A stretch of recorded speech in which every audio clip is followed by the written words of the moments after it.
Well, welcome to Elevenses. I'm Kevin Williams of Survival Skills Rider Training, and this is my twice weekly live webcast. Show number 330. It's Wednesday the 3rd of May. It's actually a beautiful sunny morning actually outside in London here at the moment. Let's hope it stays that way.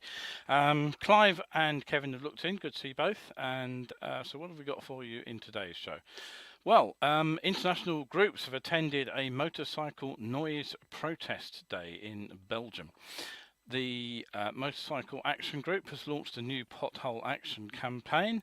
The on-off on Ulster GP is off again, and so is the Khazakh MotoGP. Hackney Council have been accused of hypocrisy over bike parking charges. The Romney bike jumble is cancelled because the marsh is oddly enough too marshy. Police have deployed drones to catch nuisance bikers in Canterbury. There are some other stories there about nuisance biking as well. The Stark Varg is said to be the fastest dirt bike in the world. It's electric. Is it? I have no idea, but I'll talk about it anyway. And we'll also have a quick look at Scott Redding's World Superbike that was up for auction. And unfortunately, the bad news is that you missed an opportunity to buy what I think was a bit of a bargain. And then finally, we'll finish off today's discussion point. We'll have a look at the KTM 890 SMT and ask if you remember the Supermoto. So, lots to talk about today. I'm looking a bit dishevelled, aren't I, at the moment? I'm just out the shower. So what have we got for you in the news? Well, there is, of course, the upcoming... let me just get the right picture up. There it is. Science of Being Seen show. That's the actual paperback of the presentation. In case you are still in the dark, Science of Being Seen is all about how the world inside our brain can fool us. Magicians know this and they use it to perform tricks which fool an audience, even when the audience knows they're being fooled. But riding a motorcycle, we have a superpower too, and that's invisibility.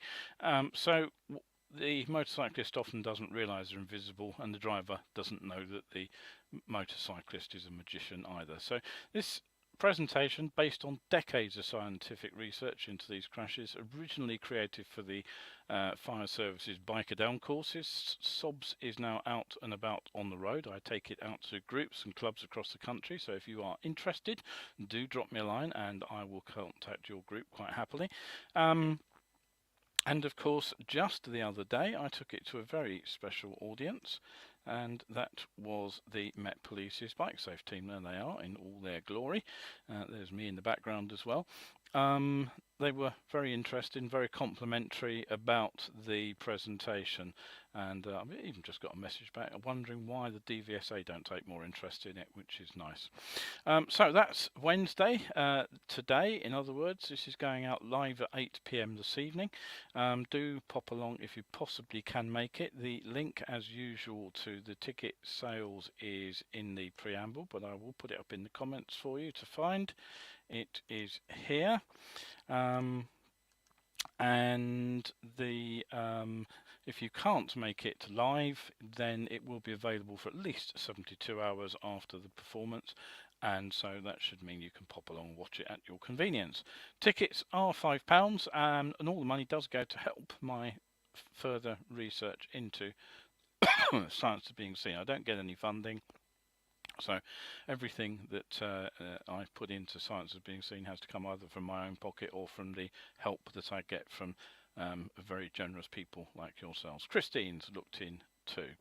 Right, just before I go on to the main news item, the first news item of the day, Kevin says motorcycle engagement week and there's been increased enforcement. Yes, I love the term engagement, and what it means is they're actually out there busting bikers, not necessarily without justification in my opinion, but hey ho, we can talk about that later. Now, one area where motorcyclists are constantly under fire is motorcycle noise, and I have to say that over the last few years, protests against motorcycle noise have grown consistently louder right across Europe. And in total, more than 300 Dutch, Belgian and German residents and action groups fighting against noise from motorcycles in their own municipalities were due to attend the first International Noise motorcycle noise pollution protest. This was on Sunday. Now, the gathering was actually organised in Belgium by the Netherlands Federation of Environmental Noise Motorcycles, a convoluted title there, NIFOM, and it is claimed that it's the first international protest against motorcycle noise. Belgium's own SOS Les Valais organisation, which I believe I've talked about before, was also due to attend yesterday, with more than 20 residents groups being represented. Now, the organisation's website says that from May or April, bikers once again start taking to the roads as the good weather returns, and as a result, quote, the pleasure of motorcyclists becomes a plague as they go out in their thousands at weekends. And according to the website, the nuisance continues until October, and during this time many people are said not to be sitting in their gardens or on their balconies because of the noise. Quote, the noise rears its head every summer to the extent that people flee inside, close the windows or escape to other places, said their chair Tony Hardenberg. And the organisation's making some demands. They want, first of all, a standardisation of exhaust noise for motorcycles with cars, a ban on loud exhausts, and enforcement of the rules around noise pollution by the police.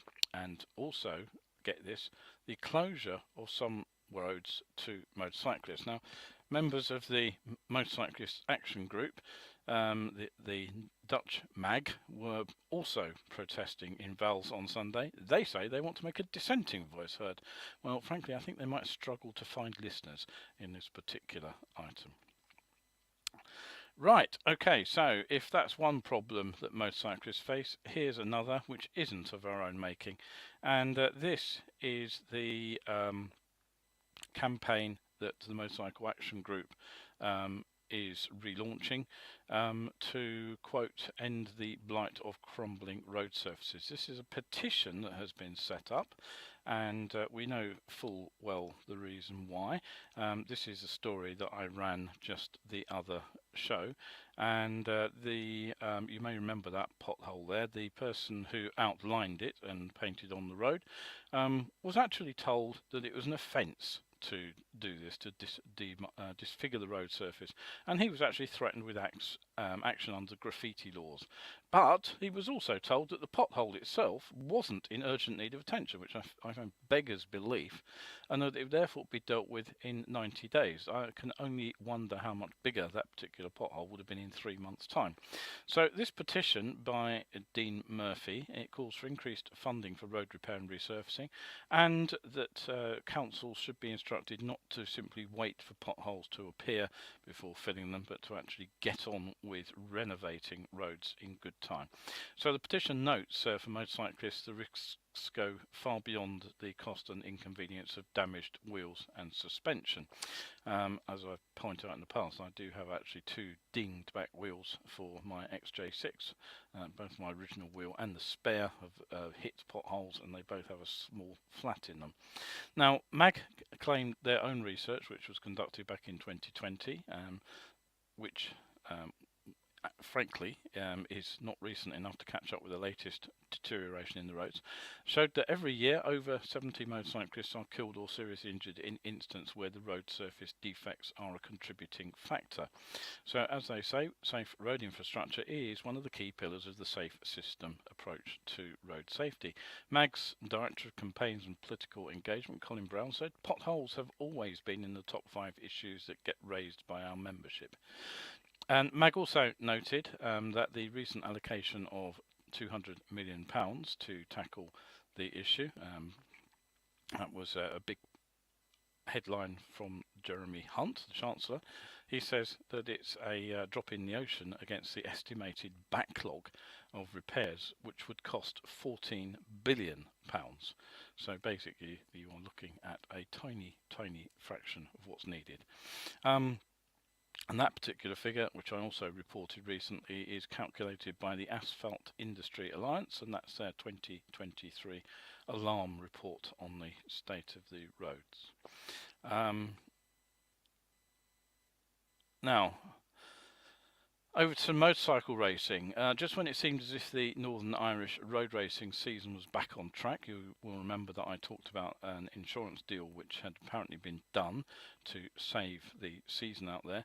It seems that we got it all wrong, because the 2023 Ulster Grand Prix has just been cancelled again. Now, the race was due to return as a two-day national meeting over the weekend of August the 18th and 19th this summer. It's always a very, very popular event, and it's one I've always wanted to go to.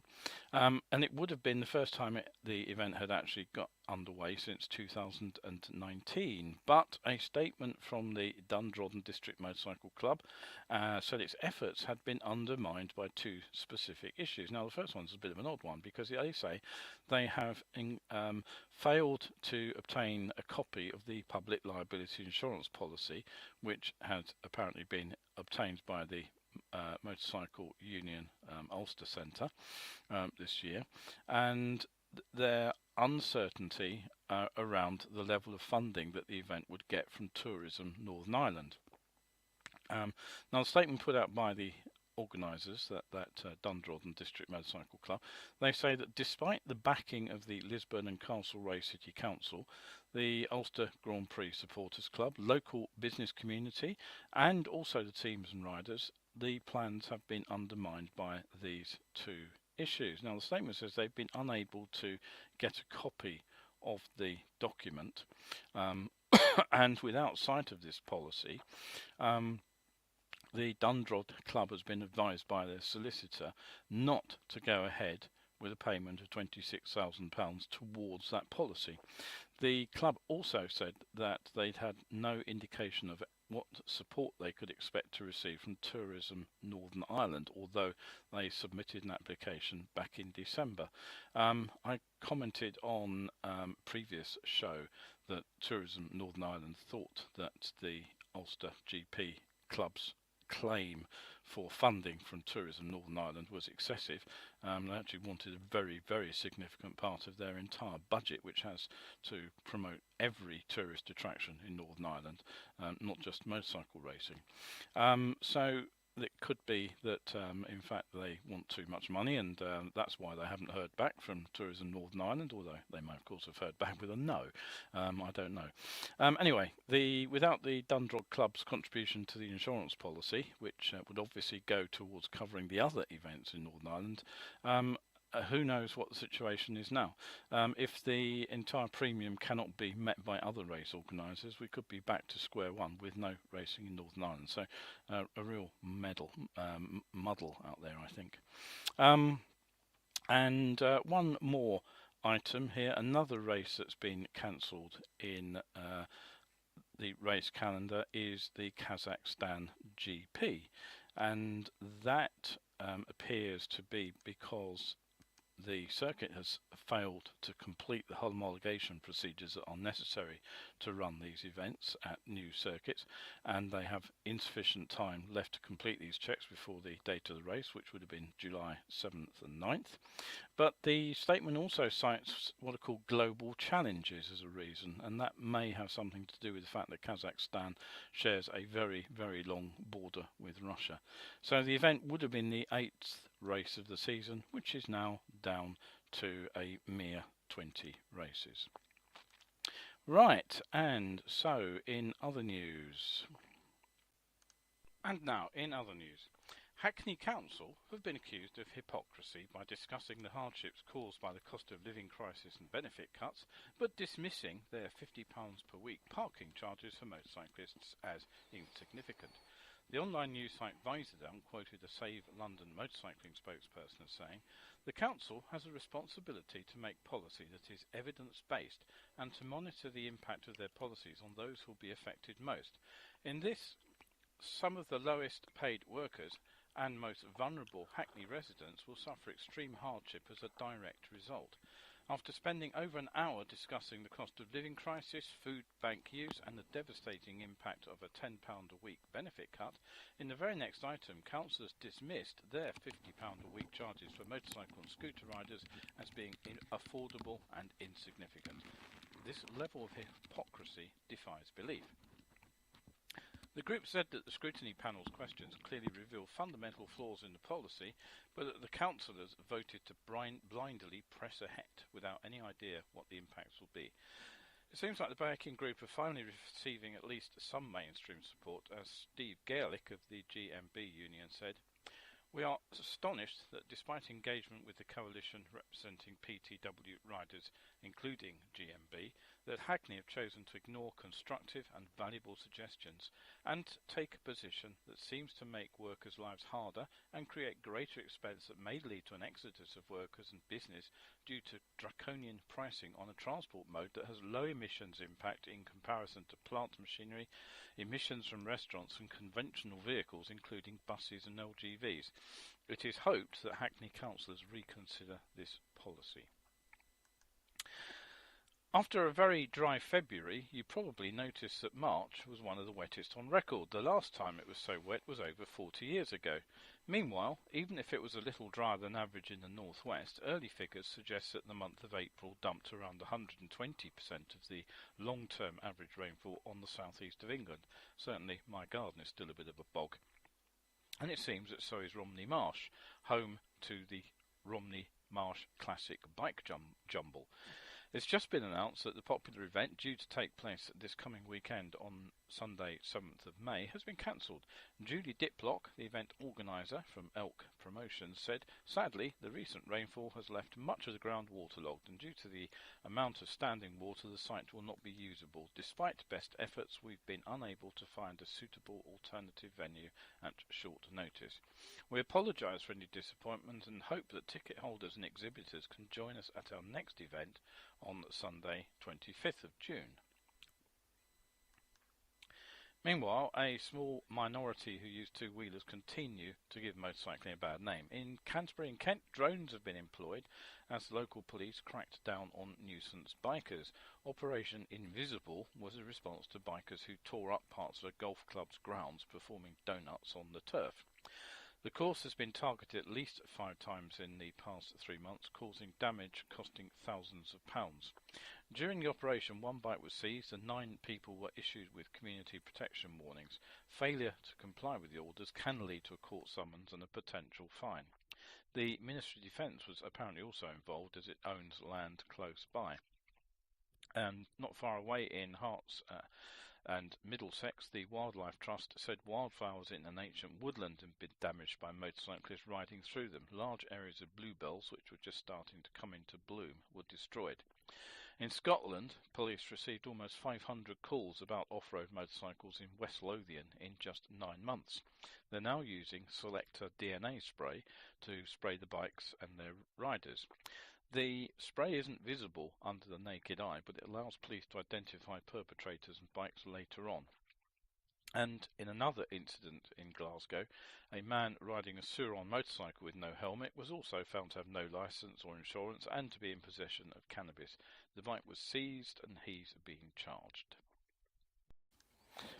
Right, okay, sorry for the low volume. I'm still kind of experimenting with the setup for this. Hopefully I will get it right soon. I'm basically just running a recording of news items in the middle of the show to give my voice a bit of a rest, so me having to talk for 40 minutes end to end. And you probably noticed I got the wrong picture up there as well. What I was showing you there was the Stark Varg, which was the very next item. So this is not connected with off-road bikers zipping around on golf courses and through beds of bluebells, but this is in fact the electric road off-roader billed as the fastest dirt bike in the world. Fastest electric dirt bike, I'm not certain. Well, I'm fairly sure about that. Anyway, the company does make some big claims for this product, saying that it's 30% more power than a comparable 450cc ICE bike. Now, since the original announcement, Stark Future say that hundreds of improvements have been made to bring the bike to a production ready point, and certainly here's it looks like a real bike as opposed to the renders I've seen virtually everywhere else. The biggest change is actually increased battery capacity. The Varg features a 6 kilowatt hour battery pack. which is interestingly encased in what they describe as a patent-pending honeycomb magnesium structure. It's waterproof, and it gives the bike the capability of around 6 hours of light trail riding, which could be interesting for a lot of people. Although I don't know the exact numbers regarding the battery upgrade, it's said that the overall battery performance is better, and so is the power consistency throughout the state of charge. And you also get better life cycle and battery efficiency, so gains all round there. And probably less interesting is the fact that the bike now contains some kind of gadget that allows you to use a social rideshare app to tell your friends just where you've been. Unfortunately, of course, bigger battery capacity doesn't come without more mass, and the stock Varg's weight has gone up almost 20%, from 100 kilograms, 220 pounds, to 118 kilograms, which is around 260. So that is a fairly significant jump in weight. It's still not particularly heavy, but not as light as it was, obviously. Now, on the plus side, the company says that the motocross frame for this bike is the world's lightest for a motocross bike, and the motor has a carbon fibre sleeve, which is also said to give the bike the highest power to weight ratio of any production motocross bike. Now, I haven't checked their figures, but the bike does turn out a claimed 80 horsepower, 60 kilowatts, and the usual enormous torque figure, in this case 275 newton meters, or 203 foot-pounds of torque. The other major update actually allows the manufacturer to optimize the bike's software via over-the-air updates. So the good news is deliveries of the Stark Varg are actually underway. The company is apparently planning to ramp up production to meet orders. Despite the upgrades, the price has stayed the same. It's around €11,600 at the current exchange rate, $12.90. Right, okay, so if that's one red bike, here's a, whoops, that wasn't what I wanted to do. One red bike to another. This is Scott Redding's Ducati, if I can get the thing up on screen. There it is. And that was the 2020 Panigale VR4 that was built in Bologna for Ducati's race efforts by the racing department back in early 2020, and it was ridden for the Aruba Italia Ducati racing team by Scott Redding.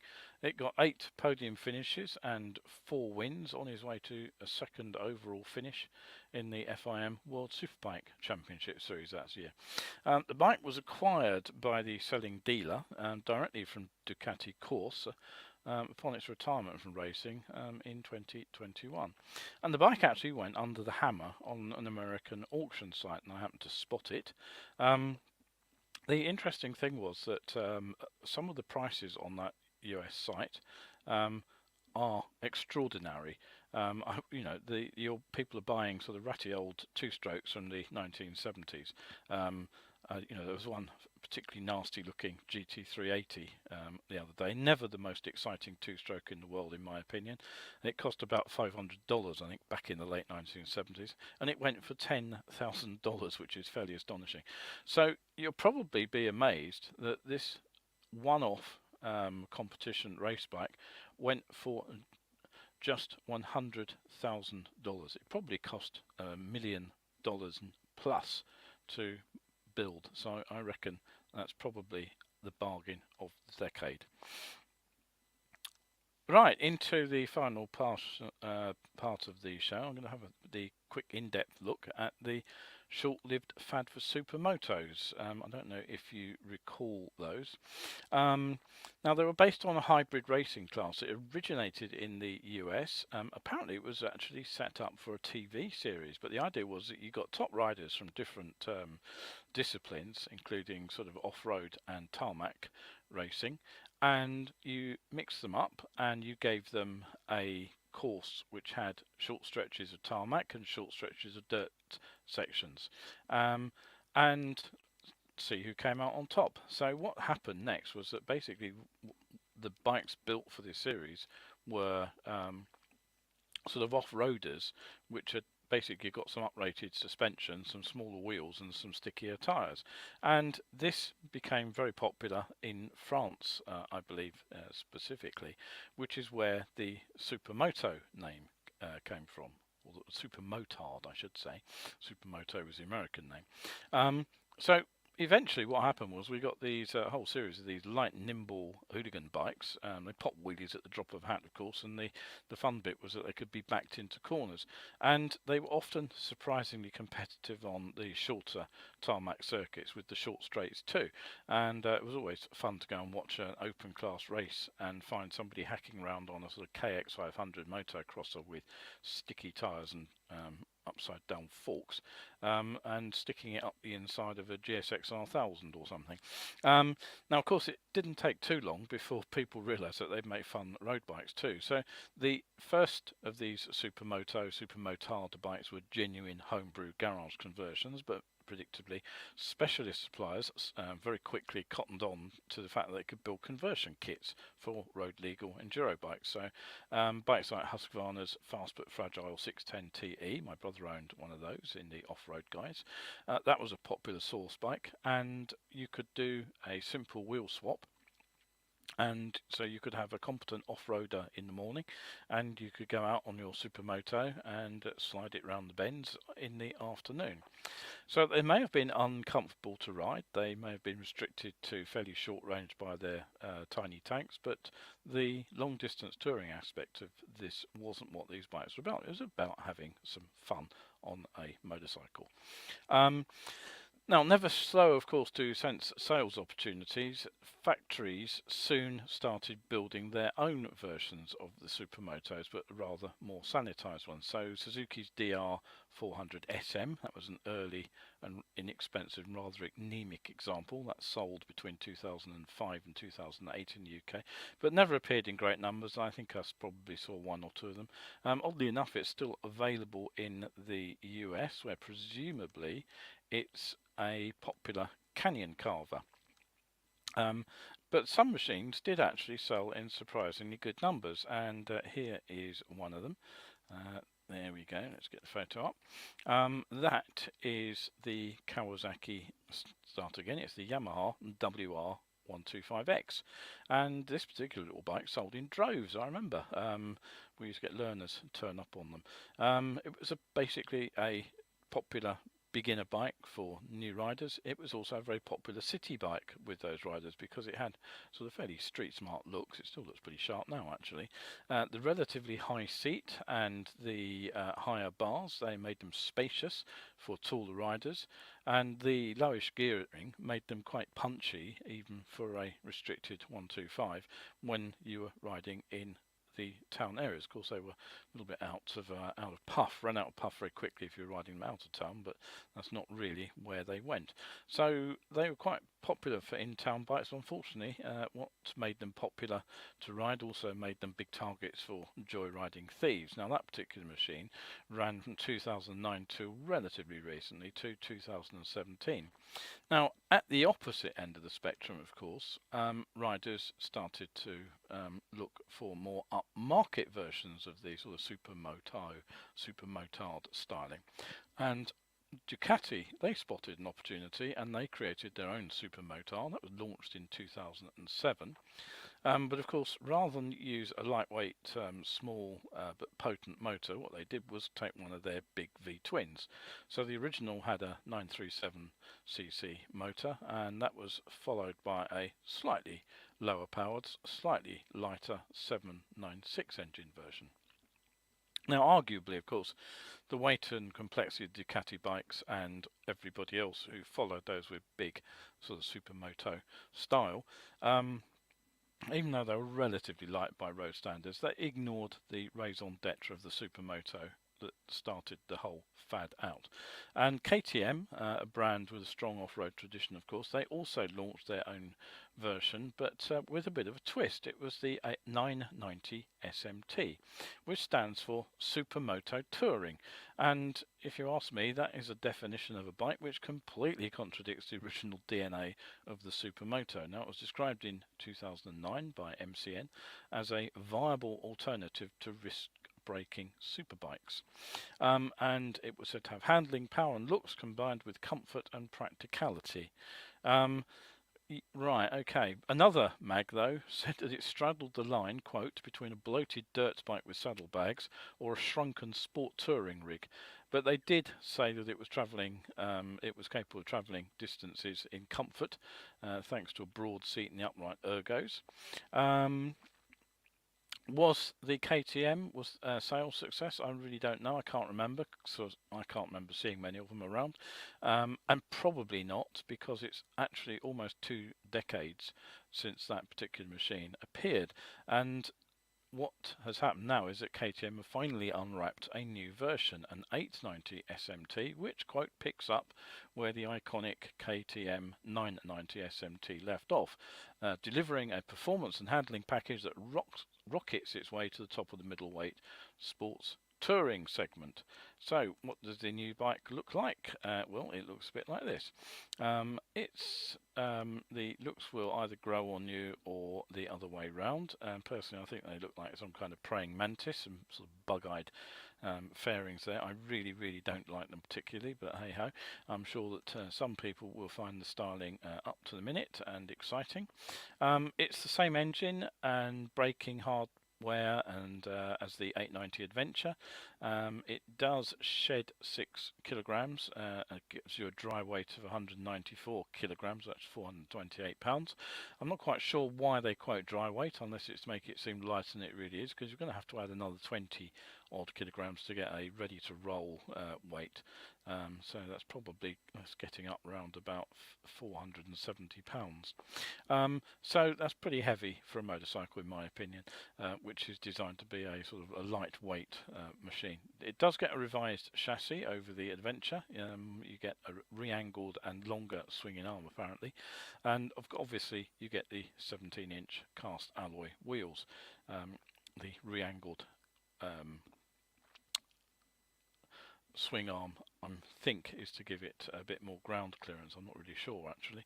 Anyway, you get a similarly high seat height, 860 millimeters or 34 inches nearly, so that will make it a handful for shorter riders. Like the Adventure, the machine comes equipped with a full suite of electronics. You get 3 modes out of the box. You get rain, you get street, you get sport, and you get cornering, ABS and traction control. But along with other KTMs, new KTMs, the other features of the bike have to be unlocked. For the first 1500 kilometers, you get access to a bi-directional quick shifter and a cruise control. But after that, if you haven't bought those features separately from the original purchase price of the machine, they will switch themselves off. There's also an optional track adjustable ride mode, which can be programmed, but that is extra cost. And as a separate accessory, you can get a Bluetooth module. I'm not sure where that will plug in. Presumably there's a socket in the electronics somewhere that you pop it into, and that enables you to pair your smartphone to the TFT dash, which enables you to get navigation prompts and notification alerts right in front of you as you ride. Sort of thing that Royal Enfield are building in as standard to some of their much less expensive motorcycles. Now, the cheapest 890 Duke in the range starts at £10,049 here in the UK. The 890 Adventure R tops that range at £13,299. The SMT is a little bit cheaper at £12,499, and the bike will be available from mid-month. Now, will it rocket its way to the top? I honestly can't tell you that, and we'll see. So that's pretty much it for today. Couple of points, questions. Sue says she'll be on catch up. Hopefully see you later then, Sue. Kevin says, is tonight's event a normal silence of being the same presentation? It is, yes, it's the standard presentation. It's not a recording of the one that I gave to the police. Clive says the news item volume is very low. Kevin agrees with him. Sorry about that, I am experimenting a little bit with the levels there. It's a bit difficult to see the levels sometime of the volume, which comes and goes. I kind of need a mixing desk to do that, but more buttons to press will mean more errors on my part there. Kevin's off to catch the rest of the show later, and Clive says, I'm pretty sure the first Ducati Hyper was on an 1100. I had one for years. He says, epic bit of kit. Glad you enjoyed it. I always found the idea of owning a Ducati a little bit too risky with my job.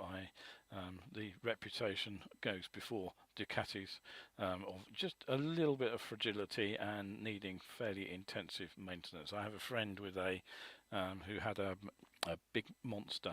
I can't remember which one it was. It was the 4-cylinder head, big one, and that was forever having to be serviced, and it cost her an arm and a leg, and she went back to a little 600 monster in the end because it was cheaper. Right, okay, everybody, thank you for looking in. Your attendance here is always much appreciated. Don't forget the live event this evening at 8 p.m. If you can make it along, please do. Be more than happy to see you. If you can't, never mind, catch you next time. If you're out there and out and about on the bike today, and as I said, it's look really nice down here in the southeast at the moment, do stay shiny side up. So once again, hope to see you on the next show, which will be on Sunday.